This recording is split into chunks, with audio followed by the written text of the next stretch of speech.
It's 10:30 here in the UAE. Let's kick off, as always, on Monday morning with Omar Najia, Global Head of Derivatives at BB Energy.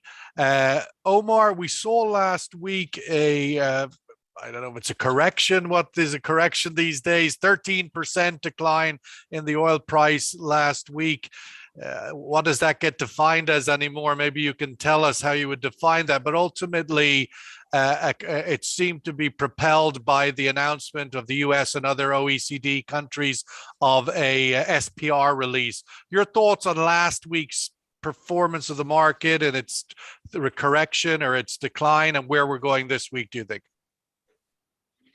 Look, I think basically the SPR announcement is very interesting. So you've thrown, the US has talked to pretty much everybody to try and increase oil production. They got a big fat zero. And so they decided to release SPR. So, it's very interesting. As far as I'm concerned, it's not, it's like, they've done all they can. It's like the Fed. Interest rates are at zero. And the next big oopsie, let's call it, what are they going to do? So there's nothing left, right? So it's like the only thing that's protecting their modesty now is a fig leaf, and that's about it. So I think, I don't know, but I have this sneaky suspicion that all is not well with the oil market. I think it's going to be very interesting to see. You unleash animal spirits like this. At least my guy's telling me, you chase them with a hammer, basically, because there's nothing left that they can do. It's all in. It's everything is. I'm all in. Here's all my chips. I'm ready. So it's going to be very interesting to see what the market does. Let's welcome to the table Amina Bakr, the Deputy Bureau Chief and Chief OPEC Correspondent for Energy Intelligence. As Omar put it there, Amina, the US and others went all around the table and got a big fat zero, quote unquote, from ultimately OPEC Plus and ultimately Saudi Arabia and the UAE. Why are they holding so firm, and is the evidence proving them correct? Good morning, Sean. Good morning to everyone. I agree with Omar on what he said. This is the final tool that the U.S. has in order to influence markets. It's a stock release, but as we've seen from previous stock releases, it doesn't really have an impact on the price, and it's not a tool for market management. And this is what many of the ministers keep on telling them in private, but also in public. Minister Mazroui urged the US to have more trust in the Gulf's ability to manage markets. They've been doing this for decades. They know how to change market structures, balance supply and demand, and a release of stocks isn't going to correct the current situation we're in. You asked why the Gulf, or why doesn't OPEC Plus increase its production? First of all, they don't see a shortage in the market. We can't see this shortage materializing yet. Sure, there is a fear of a shortage, but as we've reported at Energy Intelligence, even with Russian exports, we've noticed that it's gone dark. They're selling more into India. They're selling more into China at discounts. So you do have these barrels somehow landing in the market. The other issue is the spare capacity issue. They have limited spare capacity. Now with the new quotas, the new baselines that they've agreed on, like spare capacity has decreased to almost 2 million barrels a day. So if you use that, that will panic the market even more, and you're going to get even higher oil prices. So it's not the time for OPEC to go all out and use all its spare capacity in this situation. Well, just to challenge the thesis of we know what we're doing, we're long experienced at this. Ultimately, the anchor to that is trust what we say and we will do what we say. They are 1 million barrels a day below their own commitment. How can they stand there with a straight face ultimately and say, trust us, when they're not even meeting, even remotely meeting the commitment they already made? This is a problem that, I mean, a lot of the countries that are part of the group, Sean, they have difficulties in meeting their quotas, but there isn't a kind of mechanism to punish these countries for not meeting their quotas. There's the opposite effect. When they overproduce, there is the compensation.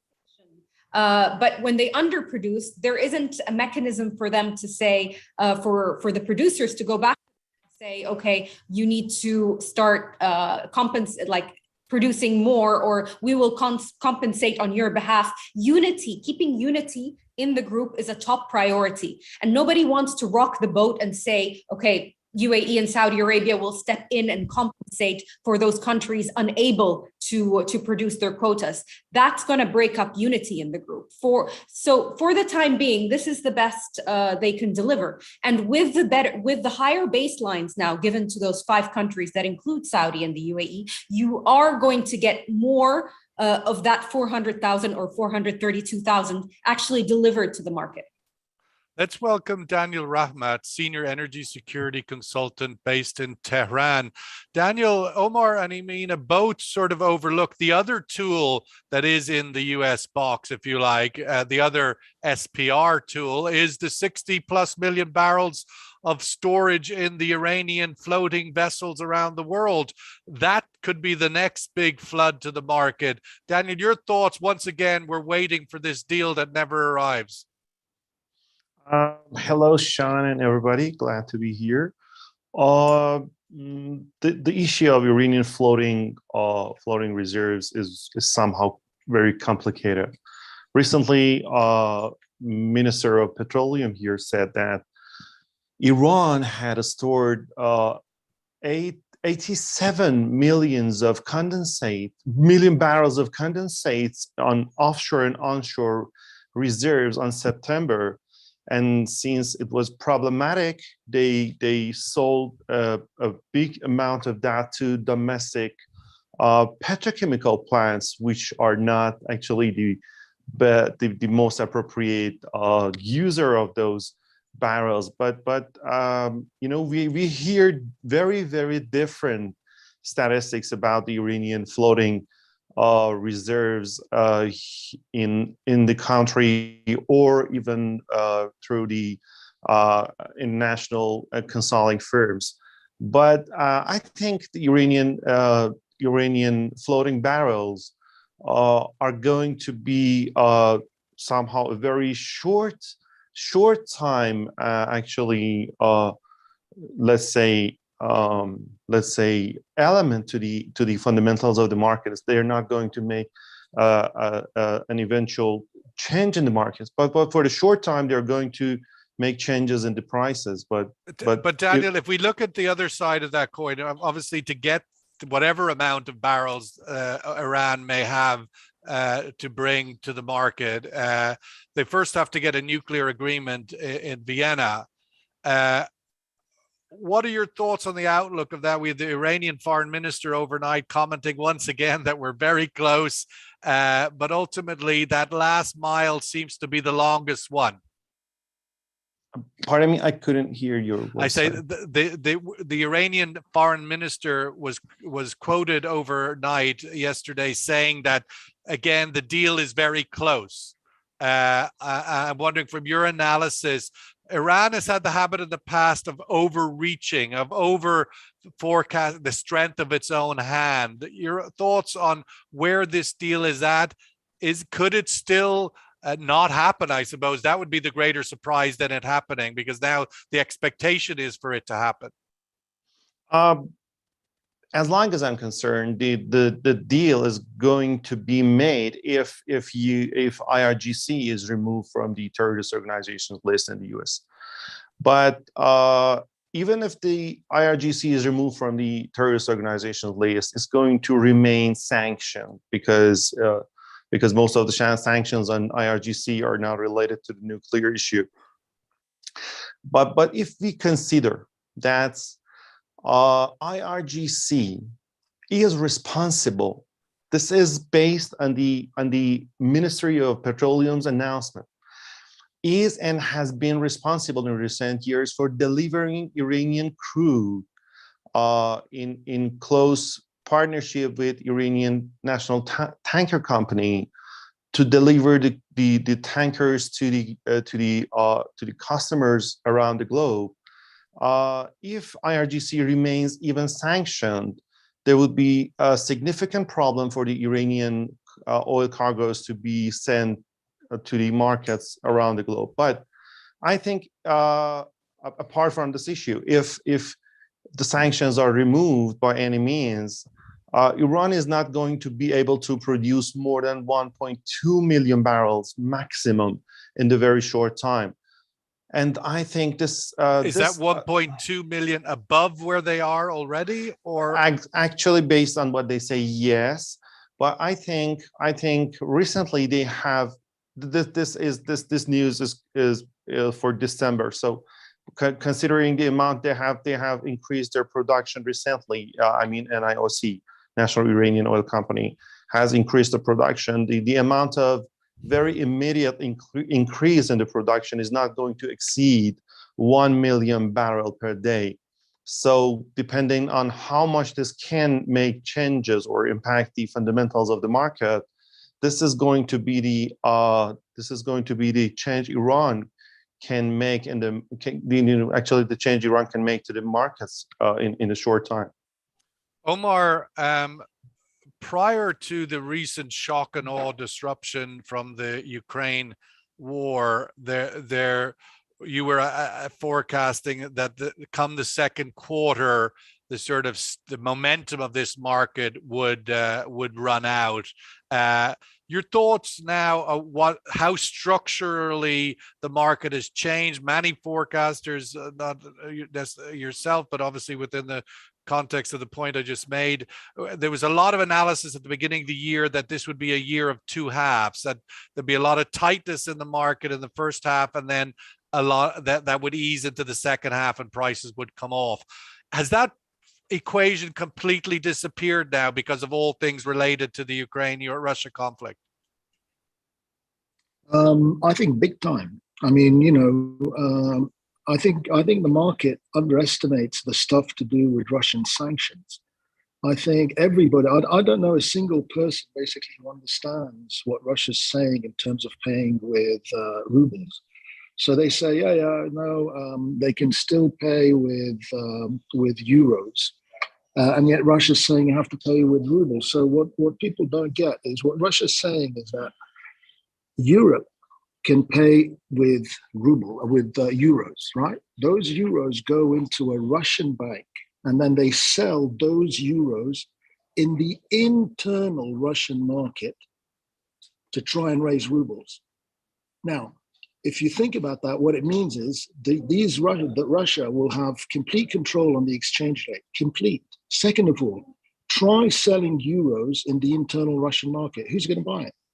If you sell euros to any kind of, let's say, company who wants to have like a stash of euros, they can be confiscated anytime. They're not going to buy it. Let's say you have a company that wants to buy a building in Berlin. They're not going to want the euros because if they buy the building in Berlin, it can also be confiscated. So who's going to buy the rubles internally? Who? Is it going to be, are they going to basically be importers of cheese who are going to buy these euros? Maybe. But on the market point there, just to sort of challenge the thesis a bit, and obviously the sense of where the market believes this will happen.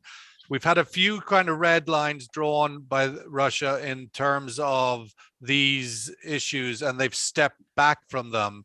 Like what? Well, the whole point of this particular issue with the rubles being an April 1st thing, and now it's a kind of a May. No, it's not an April 1st. What you have to understand is this is how payments work. So you don't come on April 1st. It basically means you're already pricing. So by the time you get to the end of April, let's say, early May, you're going to pay for what you've taken. Yeah, so you don't come up at the front and say that. So this is how basically it works.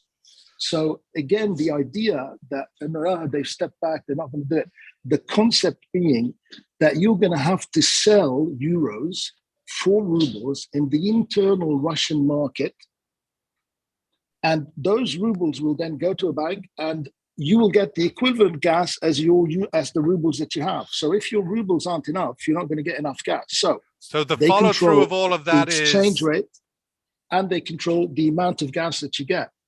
And they've said basically that they're going to roll it to metals, grains, and oil. and Right? while So- there's obviously a long-term ramification for that vis-a-vis the dollar and the global global sort of preference. it's nothing What's the to do with the immediate? dollar. What's the immediate? So the immediate effect is that you're not going to get that supply. You're not going to get that supply. I mean, it just beggars belief. You can't. So ultimately, there's a big shortage coming, and prices don't reflect the risk in the market. It's like this giant alien got a huge big meteorite, smashed it in the water, and everybody in London is like, everything's fine. I see the sun shining. Nothing's going to happen. It's all going to be okay. They're going to step back, and there's this massive tsunami coming, and everybody's just. Does that reflect in ultimately a buying opportunity? Then you've always said that when the others are defined, this is a time to go long, because this is going to get very messy. I agree. I think basically the only question in my mind is, I mean, it's a big question, but from where is the low at 93 basis WTI? Is the low at 93.50 WTI the low? And there's a lot to be said for that. You can count things another way and say you need to break that 93, maybe go to something like 83. There's basically a $10 a barrel difference, but then you buy. So in no thing that I see is it sell now and keep selling. The question is, do you buy now or do you buy slightly later? So that's the only question in my mind. So yes, the Ukraine situation, the Russian situation, the sanctions situation has changed everything, man. You're going to get, I don't know if you've seen fertilizer prices, the price of nitrogen, the price of food. It's all coming. It's coming in a big way. I mean, I'm just astounded that basically people are just, no, they've pulled the bag. Everything's going to be okay. I'm telling you, it's coming. It's going to be a massive tsunami. Inflation rocketing. Amina, on that point, ultimately, the OPEC plus countries, OPEC, your home country, Egypt itself, given its exposure to imported wheat and so forth, where does that piece come into the thinking, or does it, from an OPEC perspective, that indeed, inflation here on a lot of these member countries, who are in many cases maybe those who are non-members as well, but ultimately there's a lot of exposure to record high and even higher, as Omar indicates, to all of these commodities for these countries? Sure. I mean, Sean, that's something that they're acutely aware of. I mean, it's something that Minister Mazroui mentioned also last week during the conference, that with higher energy prices, with higher oil prices, it breeds poverty and despair. And this is dangerous. And it's dangerous in a political sense, too. So they don't see that pumping more oil in this kind of environment would lower prices. This is not the way to go about it. This price is created by geopolitical tension. First of all, the war needs to settle down. And second, we need to look ahead and look at energy security in the future. And this is what they're urging right now, in order to avoid a future supply crunch that would lead to these high oil prices in the future. We need to start investing now. Oil is not on tap. It's not something that you can switch on and off whenever you want. You need to invest today, wait for 10 years for production to come online. So this is what they're urging, in order to avoid the supply crunch in the future and higher oil prices. We need to start investing now. And this is the message that we've been hearing from all Gulf producers. Amina, just to follow up on that point, ultimately, we are now pretty much close and into the last sort of end zone of this agreement, this OPEC plus agreement that expires in September, which is a matter of weeks away, or whatever one wants to quantify it. Ultimately, it's very soon. So my question is, where does this agreement go beyond that, or this alliance? Is there another deal to be done? Is there talk of one, or is there a purpose for one? Where does that sit currently in OPEC thinking? OPEC always looks at the long term. They're not here to just look at deals that last for several months. So beyond September, for sure, they are going to reach some kind of agreement that continues the market management process. And that's why it's really important for them to have Russia on board. Russia is seen as a critical member of the group. It's the largest non-OPEC producer. It has a weight within the group. So beyond September, I expect them to continue. They already said that they're going to continue the alliance. We don't know what kind of pact will form. That's too early to say. They haven't discussed it at this moment, or at least haven't disclosed details of it. But I do expect market management to continue in the form of OPEC plus. Perhaps it will be the pump as much as you can agreement.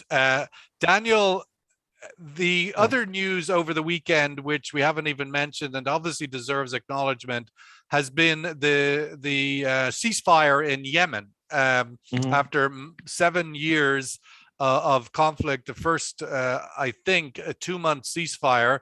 How do you read that from the point of view of the regional dynamic? Obviously, it's positive in the immediate term. Is it sustainable? Does it change the dynamics of the region? I have lately published an article in Iranian, very prestigious daily called the World of Economics, and I've mentioned the sources of threat to the oil supply in the Middle East region.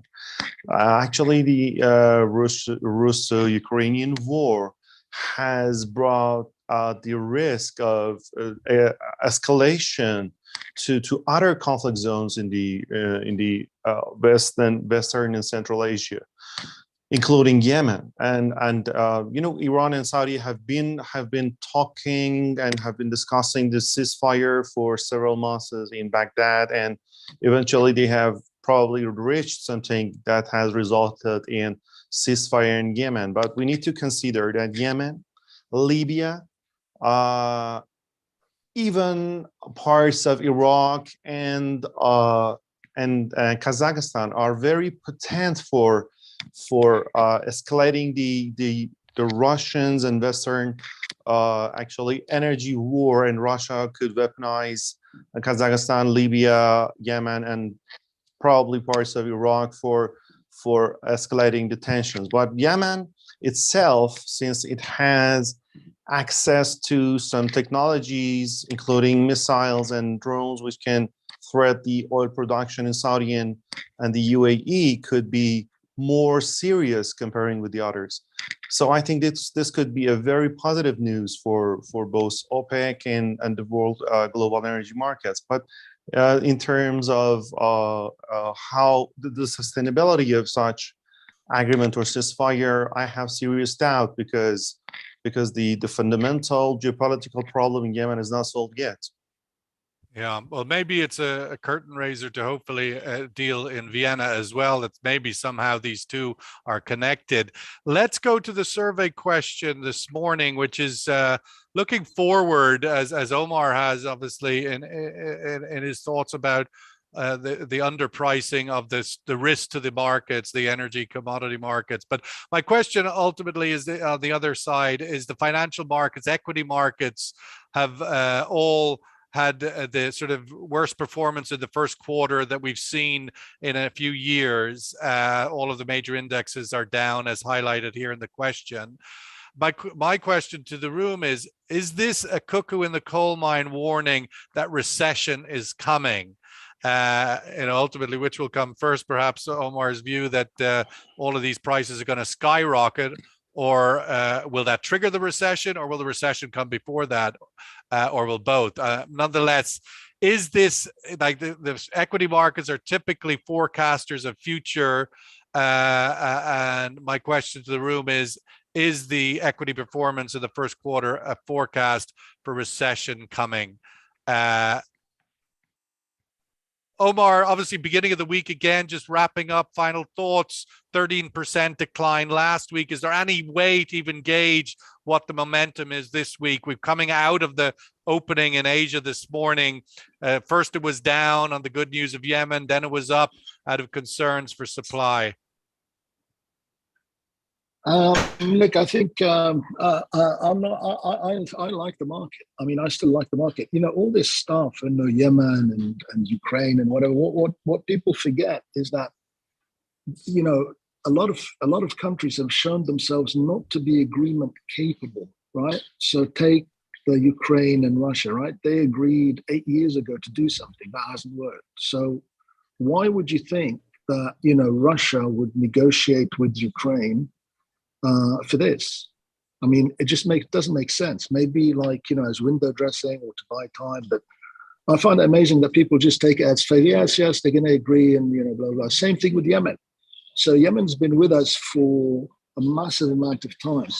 I think basically people do stuff to kind of suit their own interests. So I don't buy any of this stuff. I don't buy that, you know, Yemen is going to be solved peacefully, because, you know, why would it? I think basically the Saudis need time. I think the Yemenis need time. Maybe they're both rearming. Maybe some are tired, maybe not.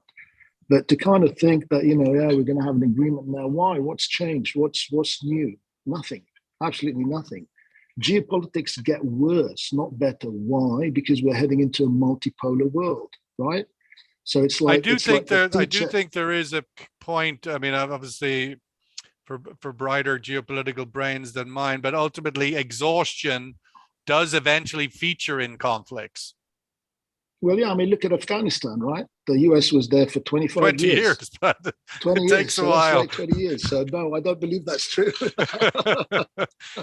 It depends. Well, you know, The Yemenis have been at it for 60, 70 years, maybe, perhaps. It depends where you want to draw the line of it. It's clearly a zone that, for a bit like Afghanistan, sadly caught in a vortex in which conflict always seems too close by. Amina, we didn't touch on at all China, but the situation in China, the biggest market for a lot of OPEC producers, and certainly represented 40% of the marginal barrel, the additional barrel of the last decade. China must be giving OPEC Plus a little bit of a sleepless night at the moment. Where's that featuring in their thinking, do you think? No, for sure. I mean, they're monitoring the situation very closely, especially with the lockdowns. Yeah, it's a huge market for them. So that's even more reason, Sean, for them to be cautious with the idea of pumping more barrels into this market. Plus, we have this flood coming in from the US, so they need to really be careful of the steps that they're going to take now. Just one last thing I wanted to mention. Please. I know that there are some positive noises out there, especially from the Iranian side, that we are going to see a deal. However, what we're hearing is a little different. The nuclear deal still looks very complicated. It's not something that's going to happen anytime soon. So yeah, there's a lot of uncertainty if we're even going to get any of these Iranian barrels this year. I mean, in that reporting that you guys are doing, is the pushback from the usual suspects here in the region against the deal having resonance with the P5, with the US? Of course, there's a lot of lobbying for obvious reasons. I mean, it's their regional foe, and we've seen, I mean, governments blaming that the attacks are happening are all funded by Iran, etc. I mean, we've heard that multiple times. It's nothing new. To what extent the lobbying is having an impact, not clear. However, there is concern from the US side itself that they don't want to just sign, quote unquote, a bad deal just because more barrels are needed on the market. They've taken matters into their own hand. And the fact that they're releasing from SPR tells me that this is their kind of last resort. They're using it, and they're not expecting Iranian barrels to come back. And that's why they've done this. Otherwise, they would have waited for the Iranian barrels. Daniel Rahmat, you get the last word this morning. Let's get the survey result first and see where that's at. agree 2-1 in this room. Daniel, just picking up on those closing thoughts by Amina, ultimately, the consequence of a non-deal strike me still as much more dramatic than a deal. Rebranding the Iranian Guard as terrorist or not seems less consequential than Iran becoming a nuclear weapon power. How big a significance do you think the consequence of a non-deal is?